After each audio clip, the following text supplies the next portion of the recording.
Hello everyone, I'm Paul McGuire Grimes. The latest Star Wars series for Disney Plus finds Rosario Dawson reprising her role as Ahsoka Tano in Ahsoka. The first two episodes are now streaming and I want to talk about it. This is Paul's trip to the movies.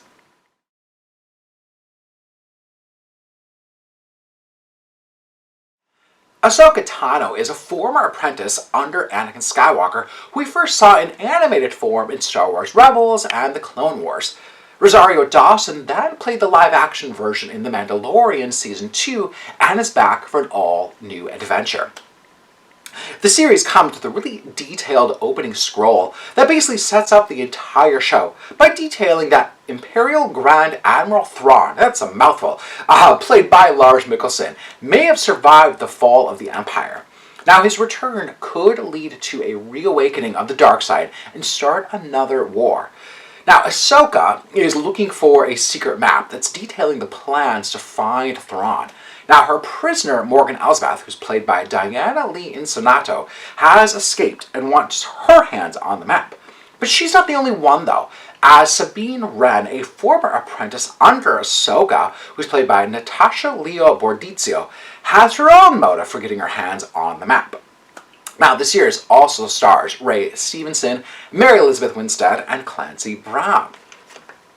Ahsoka comes under the creative vision of Dave Filoni, who is no stranger to the Star Wars universe. Now, Filoni wrote the first two episodes and has directed the first episode of the series. Now, in terms of overall timeline, the series picks up where The Mandalorian Season 2, Episode 5 ends, which is then after the events of Rebels and Return of the Jedi, if you're more familiar with those stories. Now, the first episode is titled Master and Apprentice, which seems to be kind of the underlying theme of the series, as it's looking at that kind of multi-generational lineage of Jedis and their apprentices, from Anakin to Ahsoka to Sabine, each one having a complex relationship to the ways of the Jedi and the Force. Now, we also see this with Ray Stevens' character of Baylan, who was trained in the Jedi arts, but has seemed to have turned to the dark side and is now working for Morgan Elsbeth. It's really creating some interesting dynamics, especially between Ahsoka and Sabine, both independently strong in their own ways. And we see this played out in the second episode titled Toil and Trouble. It becomes apparent that they both need each other, whether they want to admit it or not. It's wonderful to finally see a Star Wars series that is very female-driven in the characters between Ahsoka, Sabine, and having Morgan Elsbeth as the main antagonist so far at this point, as we haven't met Thrawn yet. Rosario Dawson absolutely shines as Ahsoka. She brings a really strong and grounded physicality to the character, while she remains quiet and contemplative in her thought process. It's really great to see her fight with double lightsabers. Natasha Leo Bordizio plays into the stubborn and bullish nature of Sabine, posing that kind of duality next to Ahsoka. I'm hoping that Mary Elizabeth Winstead is given more to do in future episodes as Hera, Ahsoka's partner in crime. I think she's a little underutilized in the first two episodes. Ahsoka, the series, has promise with these characters, but I'm not quite feeling the urgency yet, given the threat at hand from Thrawn. Now, I don't want the series to feel drawn out into 8 episodes if the story doesn't justify it.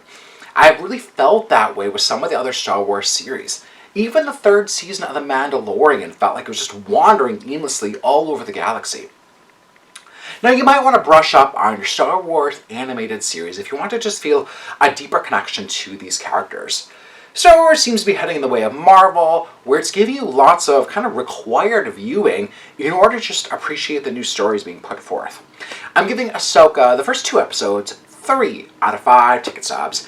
If you like my review today, click subscribe on my YouTube channel. I have some other movie reviews, and I'd love to hear from you. Follow me on social media at Paul's Movie Trip. Leave me a comment here on YouTube or on social media. What are your thoughts on these Star Wars series? Do you like them? Do you prefer the movies? Leave me your thoughts.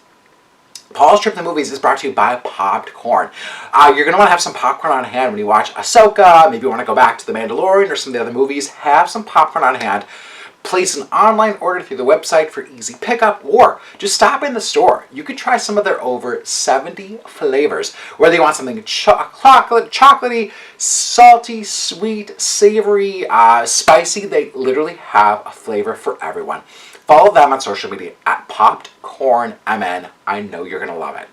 Paul's Trip to the Movies is also brought to you by Imagine Theaters. There's still some great movies playing in theaters to kind of close out that summer movie season, so don't miss out on that theatrical experience. Tickets are on sale for my movie series, Paul McGuire Grimes Presents, coming up August 27th. I'm going to be showing Taxi Driver from Martin Scorsese. It's also National Cinema Day, so tickets are only $4. You don't want to miss out on seeing this movie back on the big screen. $4. I'm going to be doing a talk back after so we can talk about this movie.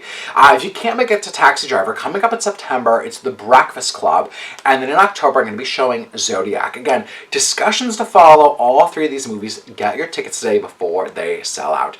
Thank you so much for watching my review of Ahsoka. This is Paul's Trip to the Movies.